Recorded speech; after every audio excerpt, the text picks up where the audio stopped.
আমার স্নেহের ক্লাস 4-এর ছাত্রছাত্রীরা, আমার ইউটিউব চ্যানেলে তোমাদের প্রত্যেককে স্বাগত। গত ক্লাসে আমরা তোমাদের বাটারফ্লাইয়ের লেসন 4 দ্য হিরোর কিছুটা অংশ শিখেছিলাম। চলো আজ বাকি কিছুটা অংশ শিখি। গত ক্লাসে আমরা এই টাইটলি পর্যন্ত শিখেছিলাম। হে, হোয়াটস রং? এই কি হলো? আই আস্কড, আমি জিজ্ঞাসা করেছিলাম। নাসিরস মাদার ইজ ইল, নাসিরের মা অসুস্থ। ইল মানে অসুস্থ। হি হ্যাজন্ট কাম, সে আসতে পারেনি। So you will have to play for us, তাই তোমাকে আমাদের হয়ে খেলতে হবে। আই ওয়াজ স্টান্ট, আমি হতভম্ব হয়ে গেলাম। মাই হার্ট ওয়াজ বিটিং, আমার হৃদয়টা ধড়পড় করছিল। লাইক এ ড্রাম, একটা ঢোলের মতো বা একটা ঢাকের মতো। আই স্টার্টেড স্ট্যামারিং, আমি তোতলাতে শুরু করলাম। স্ট্যামারিং মানে তোতলানো। It's a matter of prestige, এটা আমাদের প্রেস্টিজ মানে কি? সম্মানের বিষয়। ফর আওয়ার ভিলেজ, আমাদের গ্রামের। সো অপু, তাই অপু, প্লিজ গেট রেডি, দয়া করে তৈরি হয়ে নাও, টু প্লে, খেলার জন্য। মাই কাজিন পুলড মি, আমার তুতো আমাকে টেনে নিয়ে গেল, টু দ্য প্লেগ্রাউন্ড, কোথায়? খেলার মাঠে। মাই লেগস স্টার্টেড শেকিং, আমার পাগুলো কাঁপতে শুরু করেছিল। দ্য লার্জ ক্রাউড, সেই বিশাল ভিড়, চিয়ার্ড, উত্তেজনায় চিৎকার করছিল। বাট আই কুড হেয়ার, কিন্তু আমি কেবল শুনতে পারছিলাম, অনলি, কেবলমাত্র, দ্য সাউন্ড, শব্দ, অফ মাই ওন হার্টবিট, আমার হৃদয়ের ধড়পড়ানি বা আমার হৃদয়ের আওয়াজ কেবলমাত্রই আমি শুনতে পাচ্ছিলাম। অথচ কি গোটা সেই বুড়ির মাঠের বিশাল ভিড়ে জনতারা কী করছিল? উত্তেজনায় চিয়ার্ড করছিল, আর অপু কেবল তার হৃদয়ের ধড়পড়ানিটাই শুনতে পাচ্ছিল। নেক্সট পেজ হলো, দেখো, ওয়ার্ডরোব। অপোনেন্টস কথার অর্থ কি? Competitors, players of the opposite side, বিপরীত পক্ষ বা বিরোধী দল মানে হচ্ছে অপোনেন্ট, আর সেগুলোরই অর্থ হচ্ছে কম্পিটিটার্স বা players of the opposite side, অন্য বা বিপক্ষ দলের খেলোয়াড়। অ্যাংসাস, উদ্বিগ্ন। ওয়ারিড মানেও উদ্বিগ্ন। স্টান্ট, শকড, হতভম্ব হওয়া, আঘাত, কোনো কিছুতে হঠাৎ করে আঘাত পাওয়া। স্ট্যামারিং, তোতলানো। স্পিকিং উইথ ডিফিকাল্টি, কষ্টের সঙ্গে কথা বলা। প্রেস্টিজ, সম্মান। রেপুটেশন, প্রাইড, গর্ব বা মর্যাদা। চিয়ার্ড মানে শাউটেড উইথ জয়, আনন্দে চিৎকার করা। আজকে যেটা আমরা পড়লাম সেখান থেকে দেখি কী কী নতুন শিখলাম।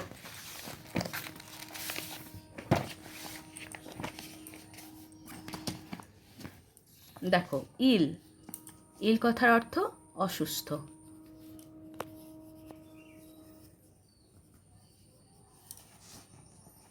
তারপরে স্টান্ট,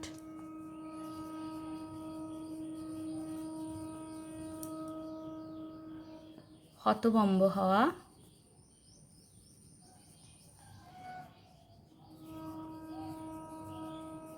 অবাক হওয়া।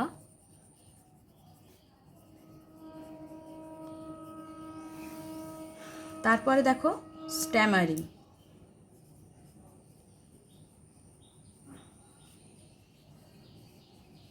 মানে তোতলানো। তারপরের লাইনে প্রেস্টিজ,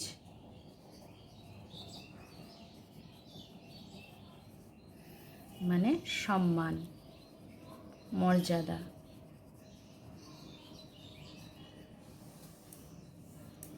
পুল্ড মানে টেনে নিয়ে যাওয়া।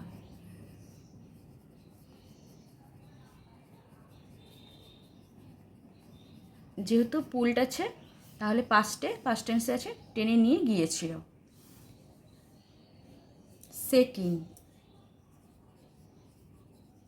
শেকিং মানে কাঁপা। চিয়ার্ড,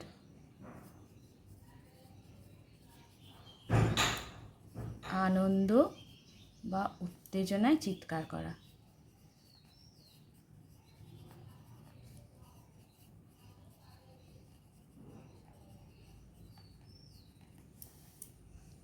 হার্টবিট,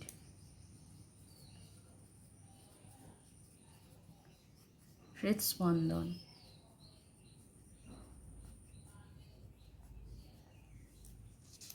চলো অ্যাক্টিভিটি 3 আর 4টা করা যাক।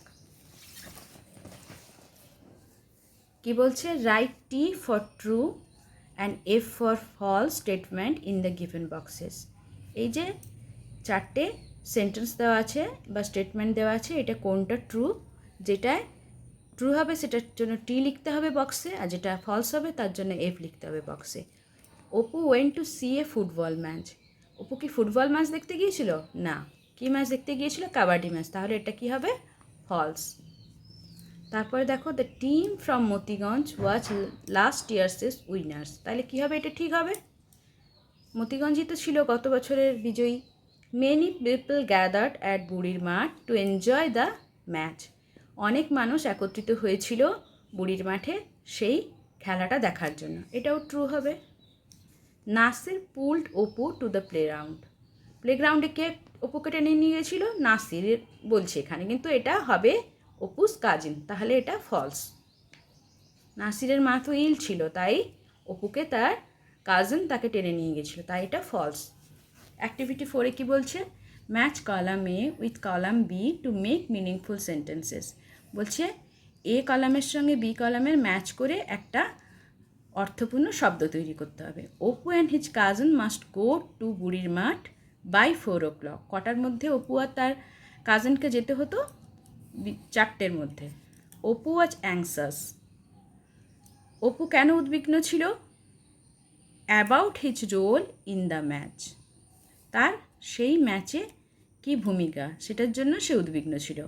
Nasir hasn't come because his mother is ill. নাসিরের মা অসুস্থ ছিল, তাই সে আসতে পারেনি। It's a matter of prestige for our village. আজ এতটা পর্যন্তই থাক। আমার শেখানোটা যদি তোমাদের ভালো লাগে তবে আমার চ্যানেলটি সাবস্ক্রাইব করবে, লাইক দেবে এবং বন্ধুদের সাথে শেয়ার করবে। আর তোমাদের যদি কিছু জানার থাকে তবে আমাকে কমেন্ট সেকশনে গিয়ে জানাতে পারো।